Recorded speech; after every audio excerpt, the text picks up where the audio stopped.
Tingnan mo naman kung gaano ka messy yan, gaano ka oil and dry ang buhok ko na yan. Maraming pinagdaanan yan buong araw. So tinatamad pa akong maligo ngayon. So etong gagamitin ko. Eto yung nagtitrending na Beyond Shampoo, no need to wash na. So hindi mo na kailangan banlawan. Ganito lang gagawin mo, be.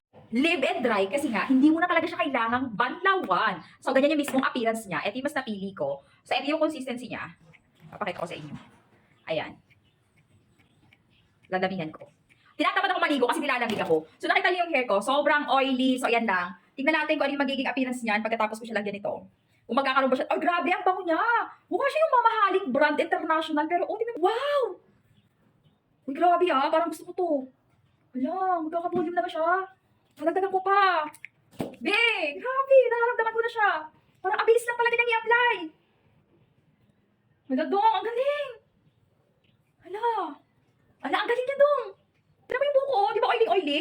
Oh, parang naligo lang ako. Oh, libre tayo, di mo na kailangan balawan. Ganun lang. Shampoo lang. Oh, tapos ang bango pa niya. Ang bango pa niya, be. So, ito yan, be. Ito yung mismong packaging niya. Ayan. So, malalagay ako ng link. Naka-discount sale ko ngayon. Grabe, oh. Grabe.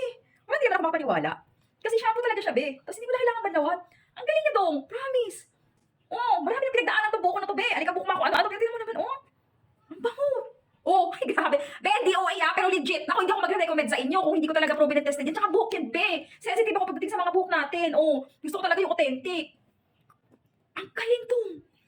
Oh, wala, ang galing talaga, promise. Oh, oh, ang galing talaga. Click mo na.